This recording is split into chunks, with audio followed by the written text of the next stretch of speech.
watch parties after this with this video. So Gene, we're going to have to be really amazing today. But before we get started. Oh no! Yeah, I know you're nervous. I know this, you're kind of nervous in front of crowds talking to people, and but we'll be gentle with you.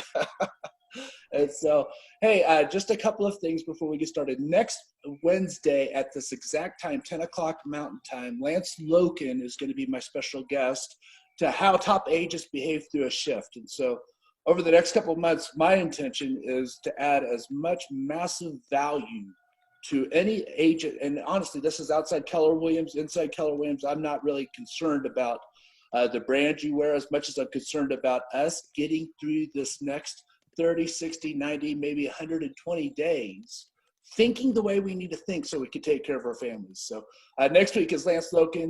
I think he sold, I may be wrong, somewhere near 2,000 homes last year.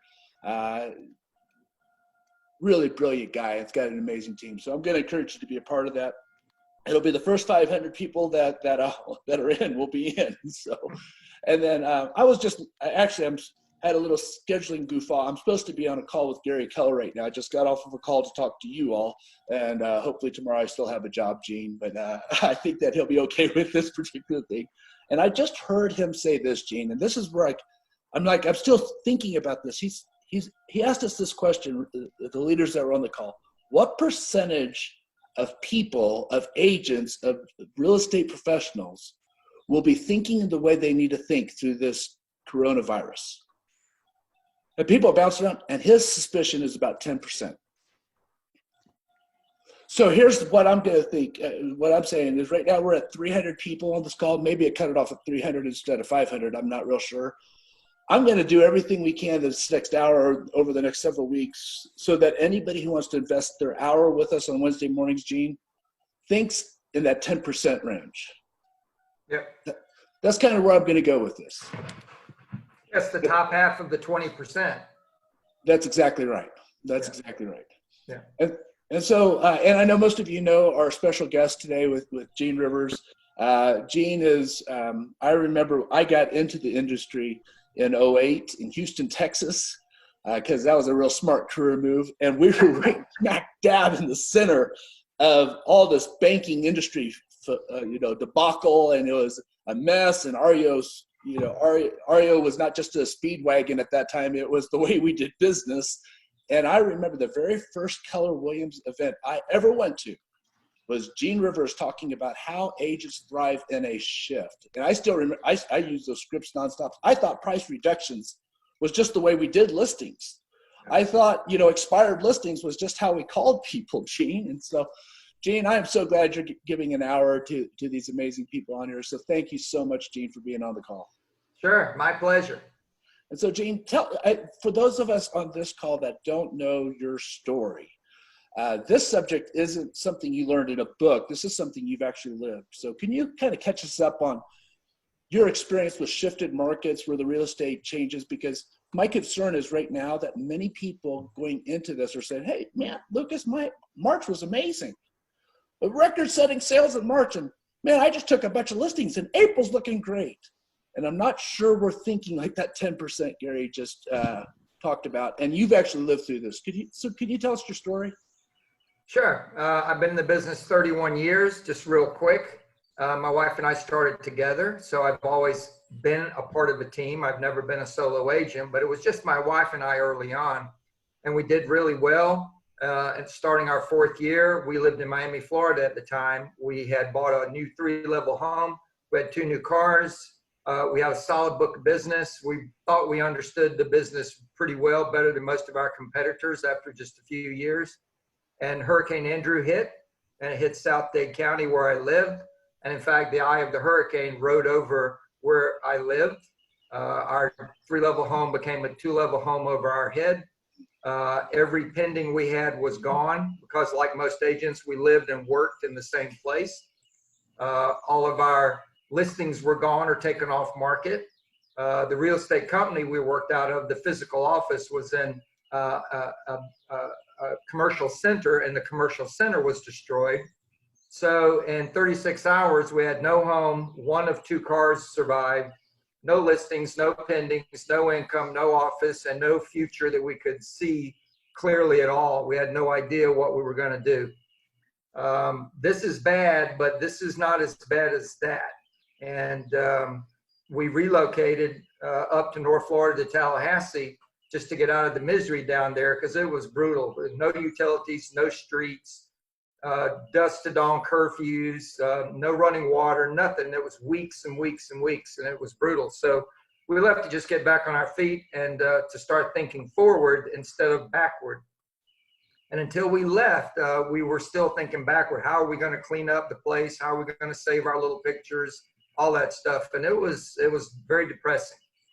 So we went up to Tallahassee, and we were looking at Orlando and Jacksonville. We actually looked at Denver, Colorado, believe it or not, because I like snow skiing. So wow. We took a look. I'm just saying. But we decided to stay on the East Coast, and we actually ended up staying in Tallahassee. And my wife and I were living in a garage. We had no money. We had debt, and we had 2 kids. Wow. And for about 6 months, every day I got up, I was unhappy. Every day. I couldn't stand the way that we were living. Neither could my wife. We both we couldn't stand it. And we had a sense of urgency that we'd never had before. And we understood the fundamentals of getting back on track. And while we weren't in a torn apart community or an economic crisis, we had our own personal economic crisis going on, and we needed to get through all of the competition and dominate or at least take market share immediately as fast as possible. So in that new market, in the first year, there's 1,100 agents in the board, and we had 2 goals. And one was to get out of the garage and get into a home, and we didn't want to rent it. We wanted to buy it. We wanted to buy a house. It's kind of a lot of people I've talked to have been through disasters. The mindset is, I want to get back to where I was. I don't want to go in small stages. I want to snap my fingers and my life is back where it was. So renting wasn't an option for us. We wanted to buy another home. And our second goal was to be in the top 10 of the board of realtors out of 1,100 agents. Now that was pretty audacious. Yeah. And this was before the Red Book, but this was thinking big and aiming high. And that's exactly what we did. And we bought the home in July, 6 months into the year, and we were number 9 in the board the first year, number 1.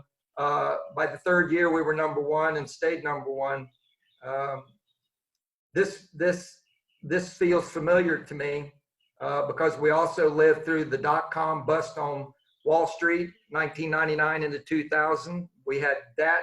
Tallahassee, believe it or not, is one of the high-tech centers of Florida, and that may or may not be saying a lot, but we have universities and government, and it's a big tech area, and a lot of our local industries are tech, and when that crash happened, it hit us really hard. Then, of course, we had the big collapse in 06, 07, 08.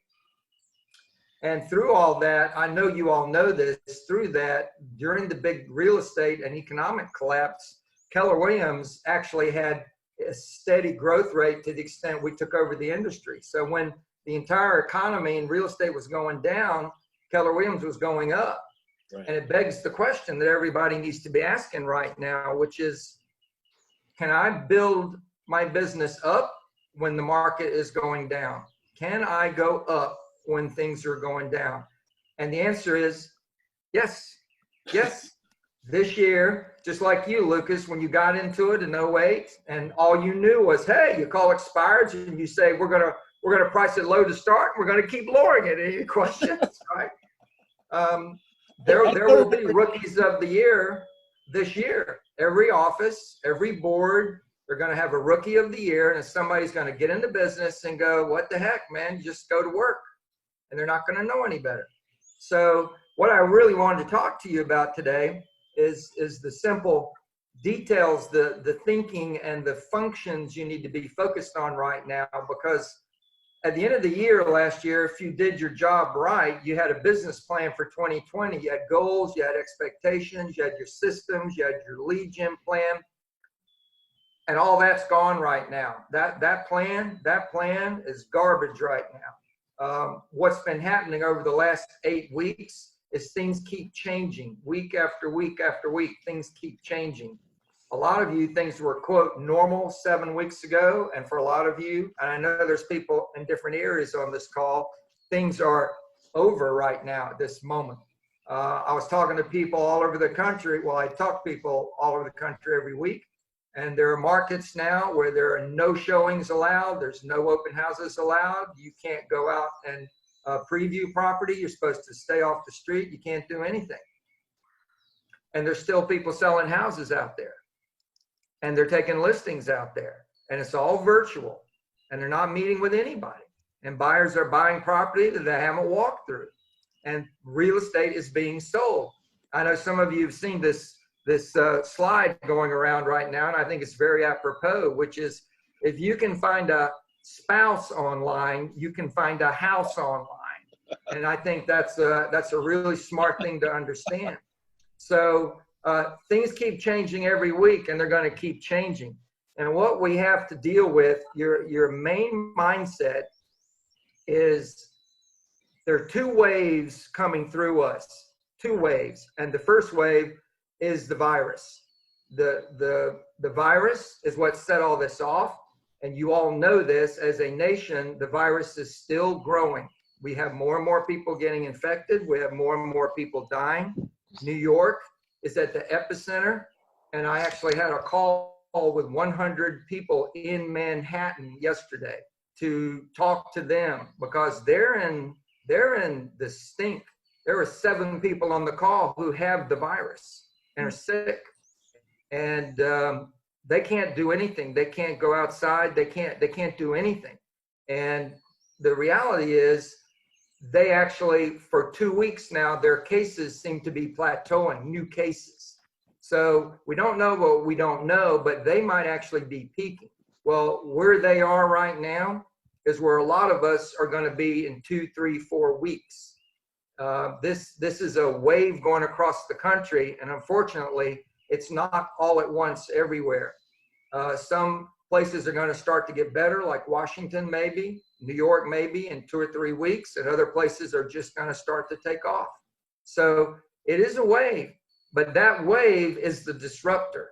And while that wave is going through, you will not do real estate like you were doing real estate 7 weeks ago. It will not be remotely the same thing. So the question is, are you just going to sit back and wait for that wave to pass through and then try to pick up the pieces and restart this theme you had rolling in January and February? Or are you going to understand not only are you going to miss out sales for 2, 3, 4, 5 months while you wait for this wave to go through, but the industry is changing right now. It's not just sales are being changed temporarily. The way we sell is being changed organically right now. The people that have resisted technology, the people that have resisted command, the people that have resisted putting videos on YouTube and Instagram, the people that have resisted lead gen, meaning you need to talk to everybody in your Meta and your past client database with fervor on a frequent, recurring basis. All that stuff you all know we've taught that you should do. Right now, if you're not doing it, you will die right now. Your business will be dead flat. The reality is, people are going to have to step up and understand the industry is evolving right now, and you're embracing of technology. And you're embracing of, I need to communicate with people at a much more frequent and much more powerful level. And by communicate, I don't mean just phone. I mean messaging through email or text or video or phone calls. And the time will come to plug back into face-to-face. But for right now, it's everything but face-to-face. And if you don't embrace that and get a system that embraces that, then when we come out of this, what's going to happen is a bunch of consumers are now going to be comfortable meeting you in a Zoom call, talking about properties that are available on a Zoom presentation, signing up with you paperless at the end of a Zoom consultation. They're going to be comfortable with maybe not even meeting you face to face until they go and meet you at a house that you're going to walk through with them and discuss buying it. Or they might even just make the offer online without ever seeing it and make the contract subject to them doing a walkthrough in 48 hours. That's going to happen. So we've been doing the industry this way, and now due to the virus, we're way over here doing it this way. But when this is all said and done, we're not going all the way back to this. We're going to end up somewhere here where the consumer and the top agents are going to be much more virtual, and they're going to be much more dialed into using technology in a level that they've not done. And the consumers are going to like that just the way they like Amazon. So you have to understand, this is not about you surviving the next 2 or 3 months. This is about you being part of the evolution of an industry that's been forced into it. It's been forced into evolving at a much higher level. We, becoming a tech company, Gary's been trying to evolve the industry by Keller Williams leading the way by becoming a tech company. And what's been lagging behind is all of us becoming tech-oriented agents. That's what's been lagging behind. And along comes the coronavirus that says, guess what? You can become more of a tech agent or you can sell nothing. It's up to you. And that's the decision you got to make right now. Your mindset has to be, I can't do it the way I've been doing it. So every week, our activities right now, we don't have a rebuilt 2020 plan. We have thrown that away. We have a weekly plan, and that's all we have because it keeps changing every week. And for a lot of us, recovery is going to be 2 or 3 or 4 months, but it's going to be measured by changes every week. As it gets worse, more and more consumers are going to pull out. More and more consumers are going to say, this is too much. I don't want to talk about selling my house right now. There's people dying. I know people who are dying. There are people that are sick. Our hospitals are overloaded. It's a disaster. They mentally are just going to retreat from buying or selling real estate. There's not a good or bad thing to that. It's stress, it's pressure, it's dangerous, and people are just going to pull out of it. Well, and Gene, there are other people that are going to be very much convinced that it's fine. I can go ahead and sell my house. We'll take precautions, but I can sell my house. But there will be less business as this continues to build. I was looking at some reports this morning, and you all know the stock market due to this has had a huge collapse, and then a somewhat recovery, but still not back to where it was. And most of the forecast right now, as of this morning, added up are saying the second quarter is going to be, for the economy in general, is going to be 10% off. Same quarter a year ago, 10% off. The expectation was we would be 6% ahead of the same quarter last year. That's a 16% spread. Wow. We haven't had a 10-figure quarter since 2008, Lucas. Your anniversary year. Yeah. We haven't had a quarter on Wall Street that bad since the Great Collapse. So this is significant. The #1 industry in our country that is leading a positive growth in the second quarter is utilities. Utilities are supposed to have a 6.4% increase in the second quarter. Guess what's #2, the #2 industry on the forecast for growth in the second quarter? Real estate. They're predicting a 4.8% growth rate in the second quarter. And a lot of that's based on the trend lines they're seeing right up to yesterday and what you have pending going into April. Now, I don't think it's going to be that good. We're seeing on the ground here, we're seeing deals that are written for April that I don't think they're going to go through. So that fall off rate, we're looking at maybe 20% fall off rate. Which is that's double what our fall off rate has historically been. And it could be worse than that. We are not, and when I say we, I don't mean just me. A lot of the people I talk to, we are not setting nearly as many seller appointments right now this week. We're not getting enough seller appointments. And that trend seems to be continuing. You don't get listings, you don't get leads. You don't get leads, you don't write more contracts. So I don't know that it's going to be that rosy, but the point is, it's not a totally bleak picture. The worst sector in the entire economy for the second quarter is energy. Energy, 96% off same quarter a year ago. 96% off. Is gas at the gas station collapsing in price where you are? Yeah. Well, that's it. That sector is absolutely collapsing. Right in front of your eyes at the gas stations, you can see that sector collapsing. So, Gene, anyway, really smart agents on here, and gosh, you're giving us so much information. So, tactically and strategically, because you're right, who do you know that's thinking about buying or selling real estate doesn't feel real good right now, and in fact, it's probably inappropriate.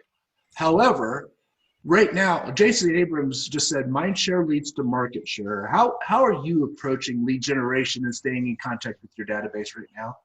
Well, that's where I was headed, Lucas, because there are people that are looking at all this, and some are real estate consumers right now. Some are very afraid of the virus and very afraid of the economy, and some are going to go ahead and try to buy or sell property, and they're doing it every day. There are listings being taken and pendings being created every day right now all over the country, even in Manhattan, which I made them talk about it. What are the stats in Manhattan? And even though it's collapsed totally where they are, there are people that are still taking listings, and there are pendings going up, and that happened yesterday. So here's my point. Your job right now, in my opinion, every week is to get up and at 8 a.m. talk to your A's and your B's. And your A's are people that were supposed to put a sign in the yard. Right now we're in April. So they wanted to put a sign in the yard in April, or they told you they were going to buy a house in the spring, and they thought March would be a good time to start buying a house. Well, now it's April. So you got to get on the phone with those people and find out, are you still going to sell? Are you still going to buy? Because if so, we need to get to work. We can do it. We can mitigate risk.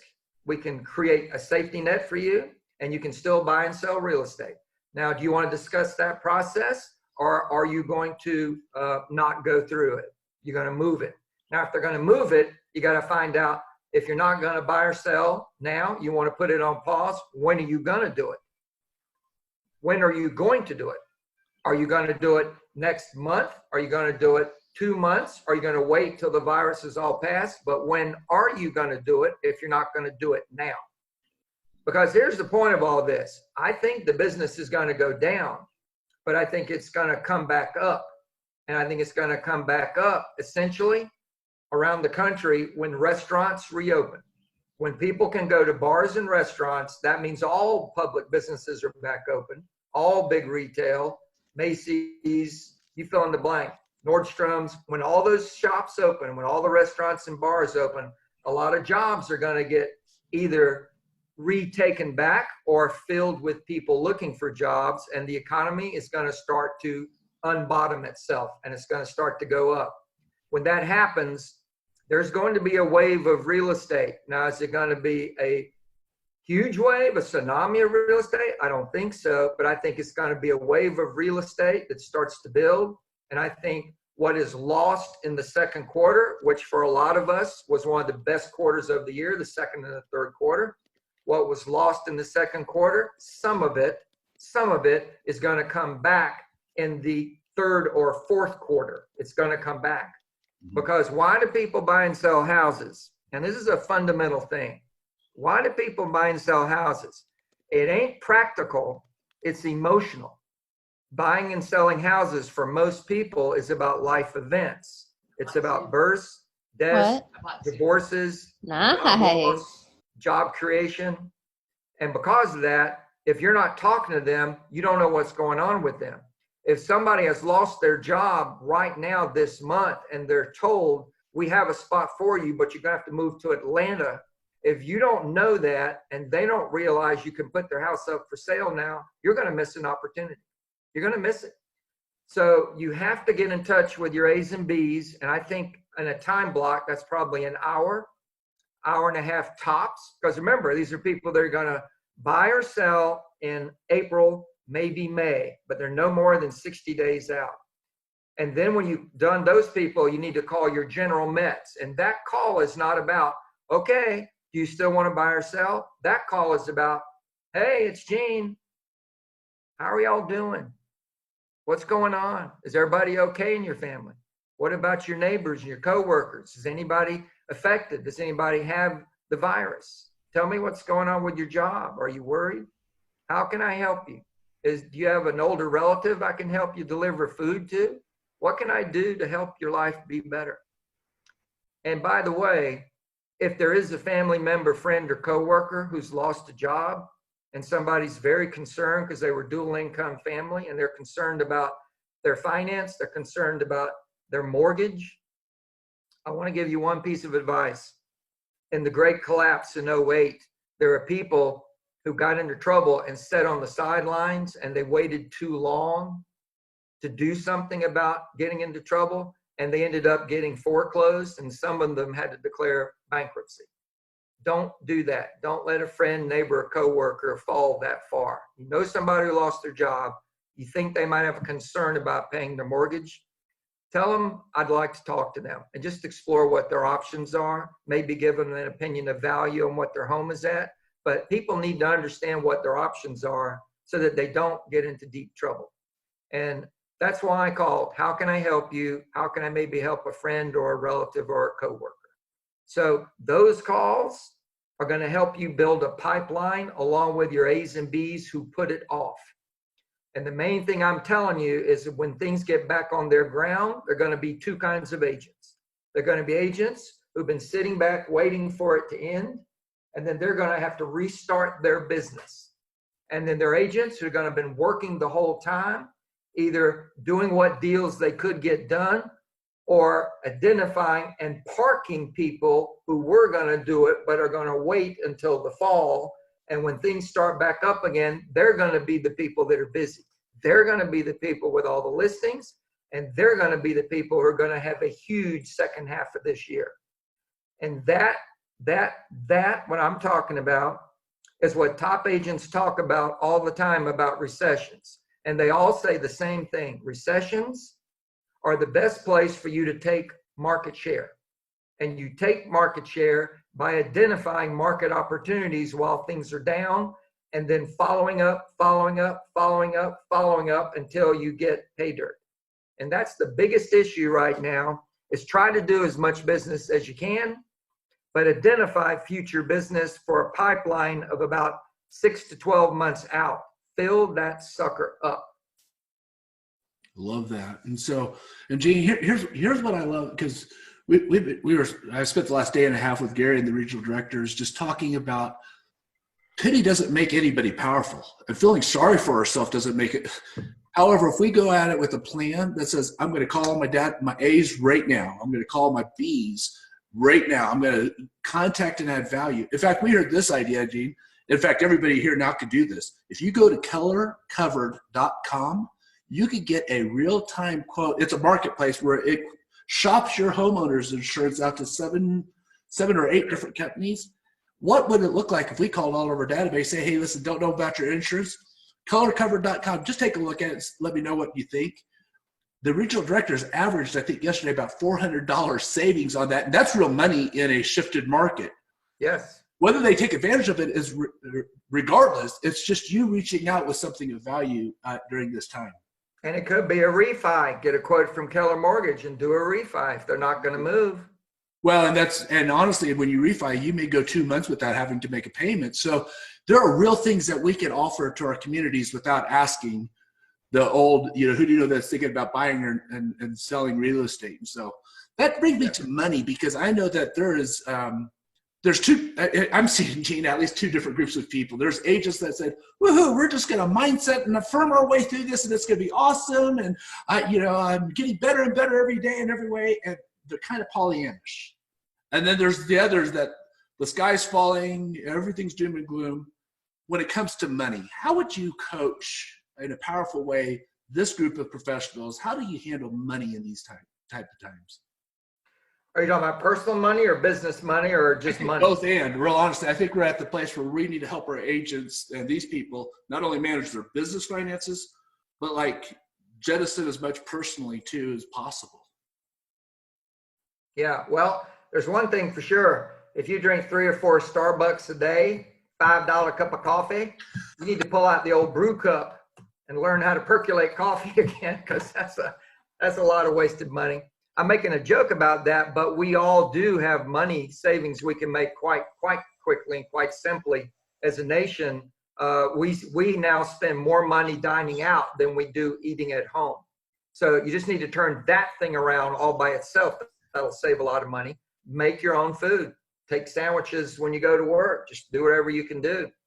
I have an issue about saying everybody should cut their cost in business. I think you definitely should if you can, but some agents, not all, some agents actually might need to spend a little money. And I'm really talking about busy single agents, Lucas. Yeah. A busy single agent often, by hiring one quality admin person, can actually add 20 more units a year to their business. And that investment can make a lot more money for them and give them more time back. So remember, if a downturn is a great time to take market share, some people that are entrepreneurial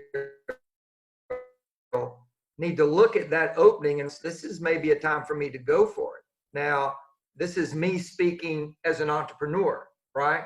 But you got to be careful about spending money, and I don't think you should overspend money at all. But I do want to talk about that idea about how entrepreneurial this opportunity is. I know teams right now that are hiring people all over the country because they truly believe they're going to go take market share. So in terms of your personal finance, I would download the personal budget from MREI. There's lots of others you can download, but it's a great, simple personal budget. And I love it. It ends up on the bottom line with two numbers, and it could be positive or negative. And the one number is your personal overhead, and the other number is your net income, positive or negative from your income at the top. So you have your income, and then you have your expenses, and then you're going to have your net expenses, and then your net positive or negative income. And you need to fix that. You all should be living on no more than 70% of the income that you make, because 30% goes to the IRS. So and a lot of agents live outside of that. They'll spend 80 to 90% of what they make and then scramble to pay the IRS tax bill all the time. And they'll put it on credit cards. So you need to fix that. I'd recommend you also fix your pay structure in your business, Lucas, by separating your pay from your profit. That's a huge deal. And live on the paycheck you get. So if you're a single agent, it's real simple. Cost of sales, you're the only agent. So all buy side, all sell side business, pay yourself 20% for the listing income, 40% for the buyer income. If you're a 50-50 business, that's 30% of the GCI is your paycheck, but you're also the admin. MREA 1, the budget for admin was 12%. MREA 2 has a wider range, but the recommended number is 15%. So if I paid myself 15% for the admin work, 30% for the cost of sales, then 45%, and you can round it off to half of the GCI is my paycheck. 30% goes to the IRS, and 20% is my cushion. That is my cushion that I can either use that to build my cash reserves. If you don't have 6 months of living overhead in the bank, that's the first thing you do with that 20%. Is build your cash reserves. And once you have your cash reserves, then use that to either pay off debt or make an investment in your business growth. And that is smart, because investing and building a more powerful business is the true issue in safety. I'm thinking about all the people who've lost their jobs and not a single agent got fired. In other words, you're all independent contractors. You own your own business. The only person that can fire you is you. So you have job security. But if your business doesn't make money every single month, then you don't have a secure business. So the way to build a secure business, or not the way to do it, but what you want your business to do is give you a steady paycheck every 2 weeks consistently. So if you start separating your pay from your profit, and you start paying yourself a steady paycheck every 2 weeks and just live on that, you'll get much more secure financially, personally, and in your business both. Love that, because right now is, like I said, I'm seeing the two groups emerge, some that are not being as wise and some that are just scared and running like crazy. So if we have a plan like what you just laid out is actually, that plan that you just laid out is percentages of the sell side go here and percentage of the buy side go here, actually sets you up as you build your team, because then you keep those percentages when you start leveraging in, which is extremely smart. Follow the model. I'm just saying, Lucas. Just an idea. Well, and here's the fun thing. I remember, what was it, about a year ago, Gary went on Inman's stage, and Brad Inman thought he had Gary saying, "Hey, how many of you really think that red book is still relevant today?" And oh my gosh, it blew up, because it is.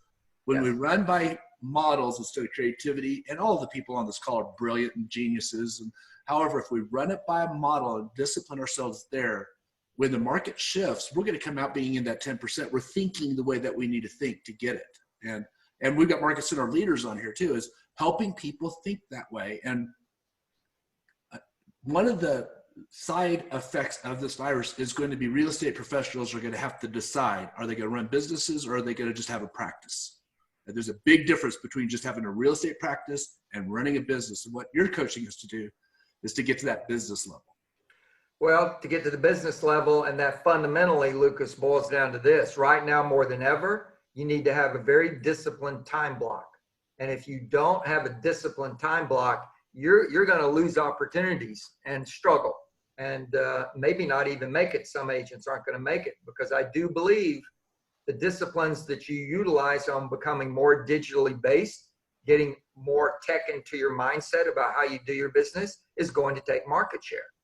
And we have fellow KW agents that aren't moving on this stuff.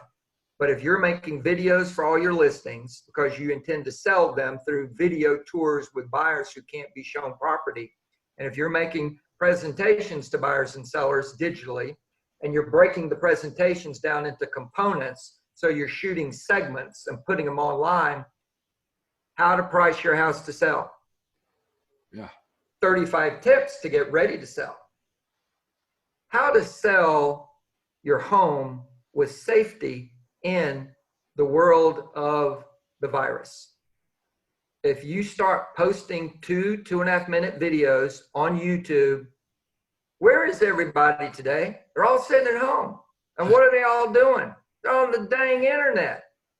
YouTube video streaming has gotten so big. I don't know if any of you caught this, but 1 week ago, YouTube announced they are no longer streaming high HD video. They're only streaming standard video because there's too much video streaming. They can't handle it. The pipe load is too big. Now that screams all to us that people are looking at videos of houses online right now. The people that would normally be out driving around in April looking at houses on the street, they're now, the only thing they're doing is they're sitting at home watching video. The people who put video up right now steadily every week, 1, 2, 3, 4 videos, you're going to dominate and you're going to take market share. And make no mistake about it. All Zillow did to become Zillow was to create a consumer-friendly platform, and we have that with Command and the websites, and then do small placed ads on social media and Google and drive traffic to people who wanted a list of available property, or find out what my home is worth, or can I get a mortgage and what would it cost me? And people would click and end up at Zillow. Well, you know what? There's so much power in video being posted right now, and Zillow doesn't have this power. If you all start posting a lot of videos, you're going to grab a lot of eyeballs, and they will leave the realtor that hasn't called them, that hasn't said anything to them, and they're seeing your video about how you can sell your home and mitigate risk in the world of the coronavirus. Those people are going to be attracted to people who seem to know what the devil they're doing, as opposed to people who don't want to talk about it because it's too scary. That's right? Yeah. I mean, this is about being bold, but video, this tech thing is real, and you've got to get your hands wrapped around this. So back to the time block thing, Lucas. I think what people need to think about every week is You send out a message once a week, and it's your real estate report. We've got a bunch of stuff we've been sending out, and one of them, I don't even know if I have it here handy. One of them is a simple tally sheet. This week in the world of the coronavirus, real estate is moving. 247 new listings were taken in the last 7 days. 137 properties were pended in the last 7 days. And 214 people closed on a real estate property. A buyer and a seller closed in the last 7 days. You could be next. Click here for information on mitigating risk and keeping safe and still selling and buying real estate. Click here for more information. And Gene, what you just said is really important, because lead generation is about collecting information. Yes. And so it's not just doing information for, we're still lead generating. We still have businesses. And so I heard a great idea where somebody said, we're having a digital open house this weekend, and ran a Facebook ad campaign. Click here to register for that event. And they have all these email addresses of people who wanted to digitally go through that open house. Yep. So for us right now, we need to think strategically. So if I'm going to offer information, what's my ask? How am I collecting them, saying, hey, listen, I'm coming after you because you've got something I want. I love that. Register here. Yeah, we put a property, a coming soon sign up on a property in a higher end neighborhood. Literally, I put the sign up personally myself, because we're not making our runners go out and do it. In what we're in right now, I put it up, and they were driven to a website to see a video. We had 284 views. We had 9 registered buyers who aren't working with any other agents. And our agents are busy now with the leads of people who want to buy a house right now in the market. Because people that want to buy a house right now in the market will drive through neighborhoods, and they will respond to a writer that says, see the video tour.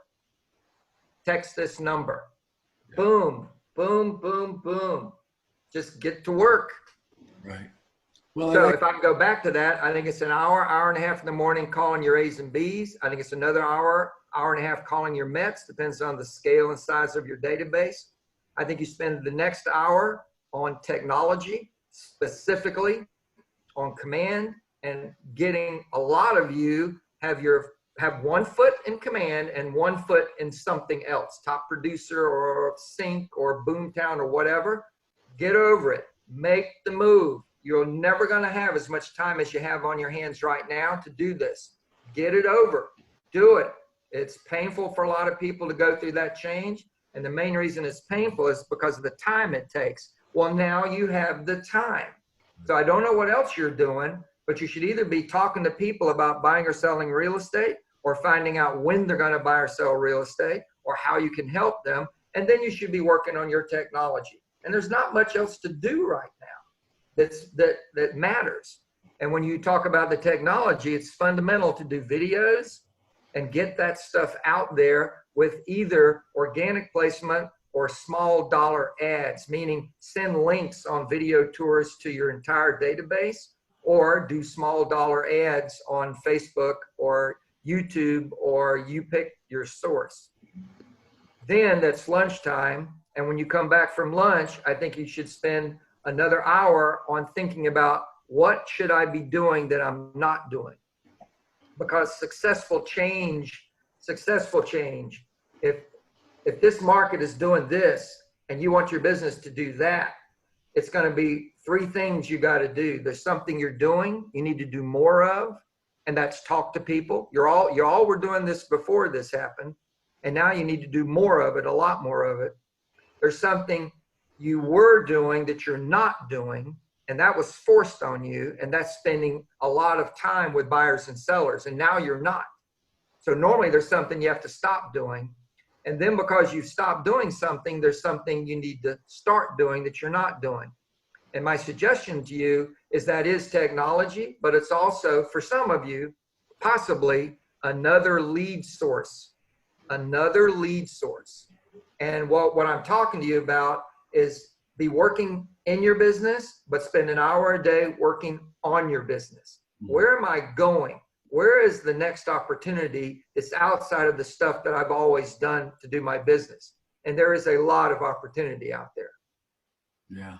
So Gene, and we got about 15 minutes. I want to speak to one other topic, and then we may open it up for some questions and answers with you. Good. Mindset's a big deal right now because if you sit in front of whatever news outlet you do, and if you sit in front of that bad boy 6 hours a day, you are going to be depressed. Period. End of discussion. So how are you staying informed, staying up on things? Obviously, like your economics, that didn't come just naturally. You actually study it.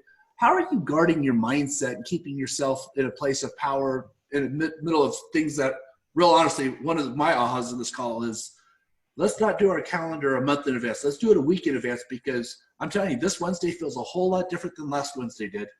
And next Wednesday is probably good. So we need to figure out, I've got goals, but I'm going to adjust my weekly activities based upon what's happening in the world, hitting those goals. How are you handling, you and Rebecca handling mindset? And I know you work with an amazing team there. How are you guys handling that right now? Well, we have a very simple question that we ask if people start to look down or not. We just say, did we sell houses in the worst real estate market since the Great Depression? Did we sell them? Yes or no? Yeah. And they all say, well, yeah. Say, okay. So people are going to keep buying and selling houses even in the middle of this. Do you understand that? Yes or no? And it's really important. We do a daily ticker on how many homes were put in the system in the last 24 hours, how many got pinned, and how many closed. We stare at that ticker, and until it says 000, we have no excuse for not trying. So as long as there are people that are succeeding, why not us? Why not us? Why is somebody else doing business and I'm not? That makes me mad to think about that. Why not? Why can't I do it? So I think a part of this, Lucas, is very simple. Anybody that we hire on the team, it needs to have three things for me to really want to be in business with them. And that is intelligence, integrity, and motivation. Ooh. So those of you that have a team, if your people on your team are using this as an excuse to not work, they've shown you something about their level of motivation. Yeah. The agents that we have now are trying to adapt to doing buyer and seller consults on the internet, and they're asking for, okay, so how can we use Zoom? Can we do a training program on how we can use Zoom to do our consultations? I don't have to ask them, they're asking me. And in that environment, when people want to win and they want it more than the rainmaker wants it for them, then everybody's going to win. So if you're an individual agent, you got to look in the mirror and say, do I want to sell houses or not? And does that money change my life if I don't have it or I do have it? Is that money significant? Yeah. And you know my story. I know what it's like to have money and all of a sudden not have money, and it's miserable. Right. It is miserable. And from that point on, my wife and I have had a steady 6-month personal overhead all the time. It's a lot of money, and it's sitting there in a bank account, and I don't like idle money, but it's exactly because of this that you put up with idle money. Because when you have the money, your stress level goes way down. Yeah. It's not fun right now, Lucas, but if people haven't built the 6 months cash reserves or more, they will struggle. They will have stress because that fear is hanging over their head.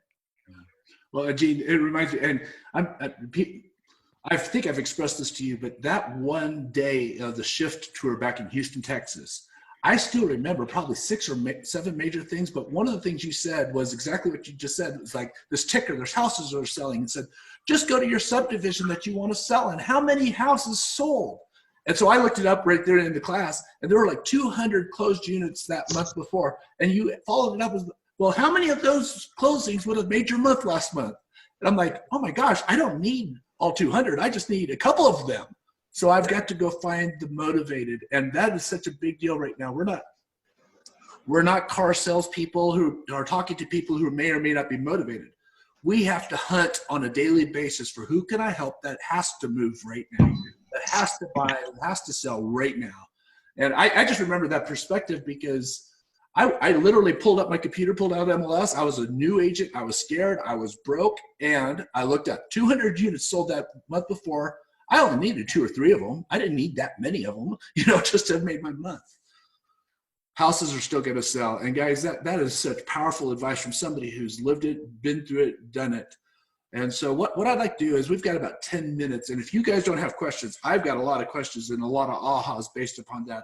But if you have a question that you want to ask Gene for, I'm going to ask him for any final words of advice. Then I'm going to just open it up for you to ask a question of Gene Rivers while we have him here. So Gene, any final parting words of wisdom before we open it up for Q&A? Well, number one, the virus is not a joke. It is killing people, and it's going to potentially kill a lot of people. So understand the virus, understand it, understand the risk factors, understand how to mitigate that risk, and understand there are people selling houses right now without showing any houses and without meeting any clients face to face.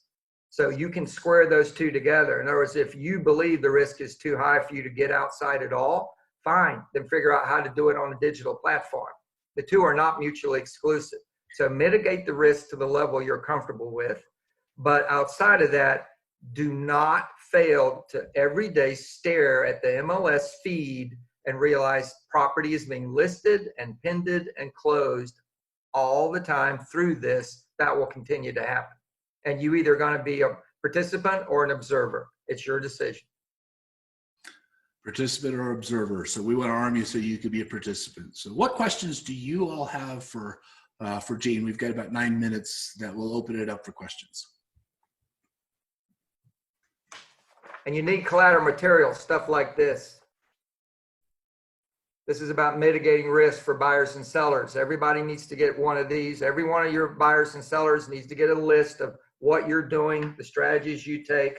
If you're going to go virtual, you need a sell sheet that says, here's how we'll sell you a home and close on it, all digital. There's nothing else you need to do. This is how we're going to walk you through it. You need to talk to people about moving, how to literally make the move with safety in mind in the world of COVID-19. These collateral pieces of material make you look like the true pro you want to look like. We're not doing them right now, but when we're doing live open houses, we had open house reminders on here's how we're protecting you at open houses. Now we're doing open houses digitally.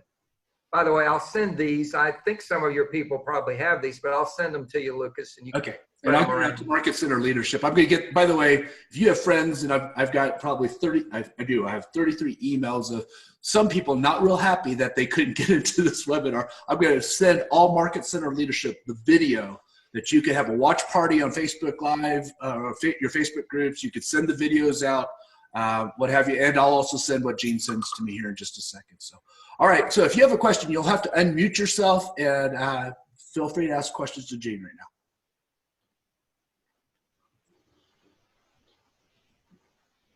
Either you've answered everybody or they don't know how to unmute themselves. No, this is Leslie Gilmore from Apex, North Carolina. Thank you, Gene, so much. North Carolina. Hey, girl. Yes. How are you? Good. How are you? Good. I'm doing just great. Thank you so much. Hey, I think the biggest question regarding the papers, the collateral that you just had,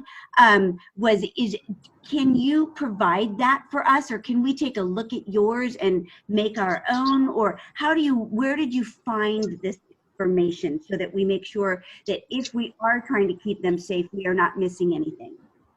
Yeah, there's a ton of stuff already on a bunch of groups on Facebook. There's a lot of stuff being posted up to KW Connect. I'll upload this stuff on KW Connect so you'll be able to search by my name and find it. I haven't done that yet, but we've only had this stuff for like 3 weeks, so it's not, it's all new, but I'll be glad to do that. Shy of that, Lucas, for your region, I'll be glad, again, I'm going to send it to you and you can pass it out however you're going to pass it out. And I'll get it to the team leaders on this call through Next Level Leadership in the region as well. Yeah. So. And here's the fun thing, Gene. Hi. Some of the people on this call, they may develop better stuff than you have. We just have to think. Of course they do. We stole this stuff from somebody. So. Yeah. All right, Nikki, I see that you have a question. Yes. Hi, Nikki Davis, Colorado Nikki. Springs. Hi.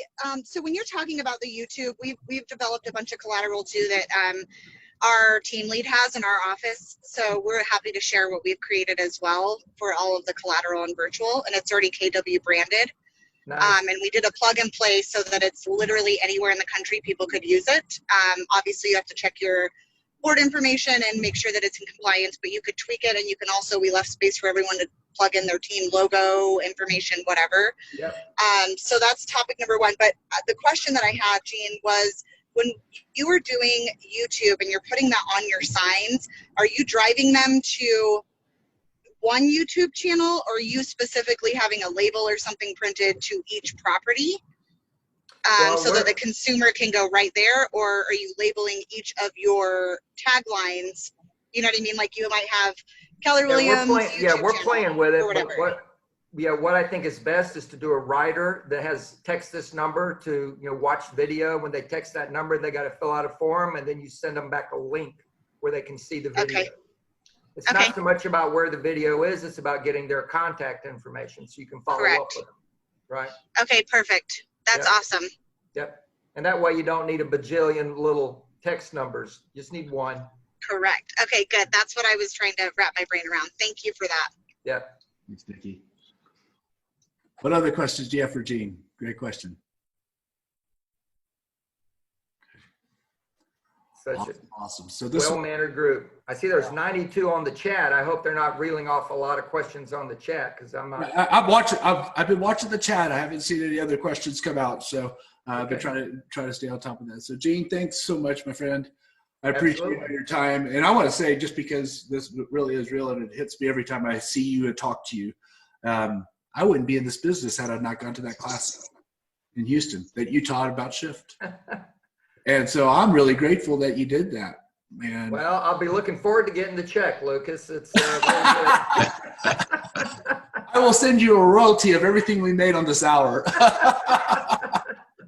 No, the funny thing about you saying that, this company is built on people who are learning based and people who share. And that's one of the reasons we got out of our Remax franchise and came to this company. So if you look at all the leaders in the company, including Gary Keller, they all give back. Yes. So the reason they give back is because of what you were kind enough to share with the audience about taking a training from me. It's because we know it helps people. That's And right. Rebecca and I got where we are because of people. This is prior to KW, people like Dick Dillingham and Mike Brody, who were in the RS Council, and we took training from them. And then we were lucky enough to do well enough to be invited to be part of Star Power. And then all these people we met in Star Power, everybody shared their ideas. Yeah. That's how it works. That's right. That's how it works. If you help more people, you'll actually end up helping yourself a lot. What I'd encourage everybody on here to do is take one or two of these nuggets that you just learned and go get a group of yourself and teach what you just heard. Go put it into play and teach it. And let's help each other really thrive through this these next several days. So, hey, Gene, Keep thanks. fighting every day, guys. 6 hours a day, time blocked. 6 hours. Honor that time block. It's critical right now. Yeah, If you've everybody. got the time, you're supposed to be sitting on your butt at home. So, That's right. That's right. Gene, appreciate you. Appreciate all you. right.